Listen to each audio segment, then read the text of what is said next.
আমাদের ফুডের এই মুহূর্তে পৃথিবীতে খুব একটা শর্টেজ নাই।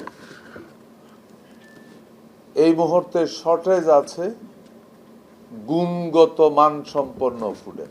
This is the biggest problem in the world right now. It's not the problem for Bangladesh only. It's a problem of the world. So আমরা যদি এক্সপোর্ট করতে চাই, আমরা যদি ইকোনমিকে ডেভেলপ করতে চাই, আমাদেরকে অ্যাগ্রো বেসড প্রোডাক্ট এক্সপোর্ট করতে হবে। অ্যাগ্রো বেসড প্রোডাক্ট এক্সপোর্ট করতে হলে আমাদেরকে মানসম্মত অ্যাগ্রো বেসড প্রোডাক্ট উৎপাদন করতে হবে। সো আপনারা যারা রিসার্চের সাথে জড়িত আছেন, আমরা অ্যান্টিবায়োটিক বা ভ্যাকসিন থেকে বেরিয়ে এসে কতটুকু প্রাকৃতিকভাবে এর সমস্যাগুলির সমাধান দেওয়া যায় এদিকে বোধহয় আরো একটু নজর দেওয়া উচিত। কারণ পৃথিবী এখন ভ্যাকসিন থেকে বেরিয়ে আসতে চাচ্ছে। পৃথিবীর কোনো ভ্যাকসিন বা পেস্টিসাইডে মানুষের কল্যাণকর নয়। শর্ট টাইম কল্যাণ দিলেও লং টাইমে সেটা হয় নাই অনেক সময়। মানুষ এখন বাঁচতে চায়, সুন্দর ফুড চায়, কোয়ালিটি সম্পন্ন ফুড চায়।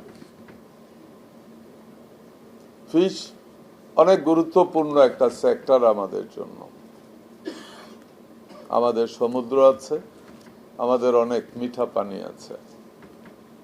আপনারা আপনাদের প্রেজেন্টেশনে দেখিয়েছেন মাছে রোগ আক্রান্ত হচ্ছে এবং ওই রোগের জন্য আমরা বিভিন্ন মেডিসিন ব্যবহার করতে হচ্ছে। যাদের বয়স 70-এর কোঠায় আসেন, আজ থেকে 50 বছর আগের কথা, আমরা যখন নেচারের ফিশের উপরে ডিপেন্ডেন্ট ছিলাম,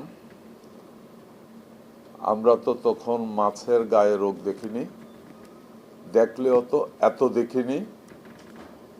আমি তো ক্ষেতের আইল থেকে যেই মাছ ধরেছি, জলা থেকে যেই মাছ ধরেছি, খাল বিল নদী থেকে যেই মাছ ধরেছি, ওই মাছের টেস্ট, ওই মাছের গ্রোথ আজকে আমাদের মধ্যে নাই।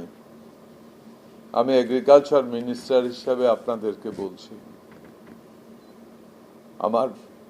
আমি আপ্রাণ চেষ্টা করে যাচ্ছি যে পেস্টিসাইড মাটি, পানি, আলো, বাতাসকে এবং মানুষকে ক্ষতিকারক হবে, সেই পেস্টিসাইড থেকে বেরিয়ে আসার জন্য এরই মধ্যে আমরা কাজ করে যাচ্ছি। এখান থেকে বেরিয়ে আসতেই হবে, আর কোনো উপায় নাই। আমার মাটি পলিউটেড, আমার পানি পলিউটেড হচ্ছে, আমার এয়ার পলিউটেড হচ্ছে, আমার দেশের মানুষ কঠিন রোগে আক্রান্ত হচ্ছে। এই জন্য যতগুলি জায়গাকে আমরা সচেতনভাবে এগিয়ে যেতে হবে, সবগুলি জায়গাতে হাত দিতে হবে। মাছে ভাতে বাঙালি। আমরা কিচ্ছু না পাইলেও বলি যে একটু গুড়াগাড়া বাদ দিয়া ফাতা ফুতা ফাঁক করে দেখে ফেলবো। এটাই বাস্তব সত্য।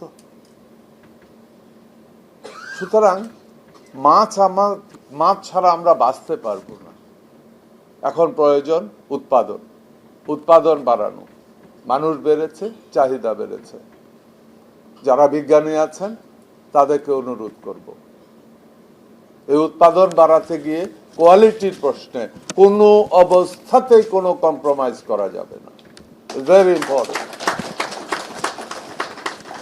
এনাফ টু এনাফ প্রচুর হয়েছে আমাদের জন্য। আপনারা যারা বিজ্ঞানী আছেন, আমি বিশ্বাস করি আমার থেকে অনেক ভালো আপনারা জানেন আমাদের মাটির অবস্থা কোথায় আছে, পানির অবস্থা কোথায় আছে। মাটিতে হেভি মেটাল, পানিতে হেভি মেটাল, যেটা অকল্পনীয় ভাবে বেড়ে গেছে। লেডের মতো আর্সেনিকের মতো প্রোডাক্ট পানিতে অ্যাভেলেবেল হচ্ছে। আমার দেশে ভাত যে খায়, যে চাল দিয়ে, ওই চালের ভিতরে এখন লেড পাওয়া যাচ্ছে। অস্বীকার করার কোনো জো নাই। সম্ভবত 1.5 থেকে 2 ppm ইভেন চালে, not ppm, I am sorry, ppm।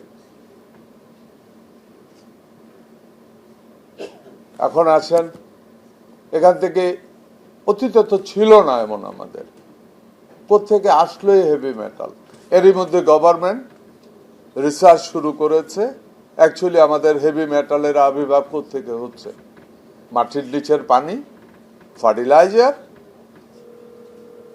Or pesticide, কোনটা থেকে আসছে? আপনারা জেনে আশ্চর্য হবেন, এবং হয়তোবা আপনারা অনেকেই জানেন, বিজ্ঞানীরা, আমার দেশে আন্ডার দ্য সয়েল যে সমস্ত ক্রপ হচ্ছে,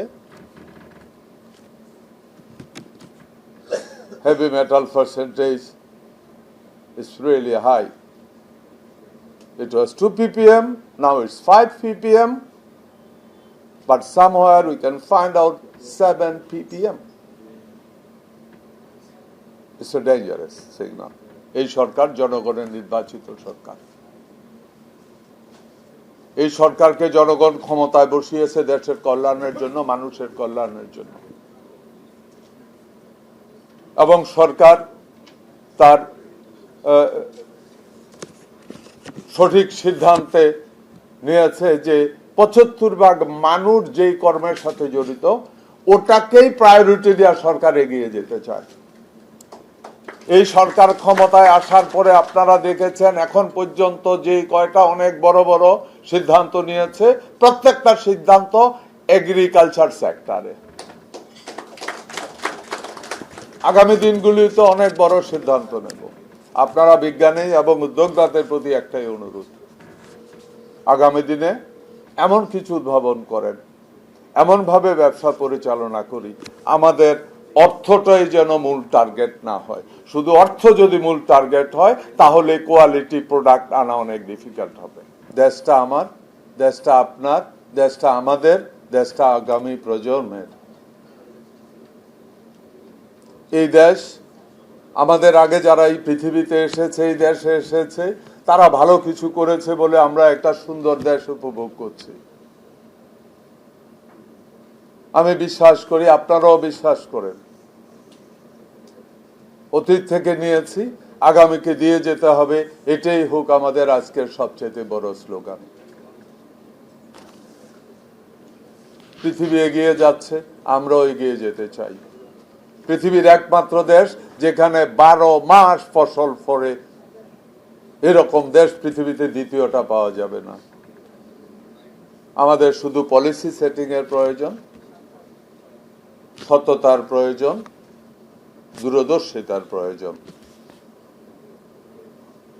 তাহলে আমরা এগিয়ে যাব।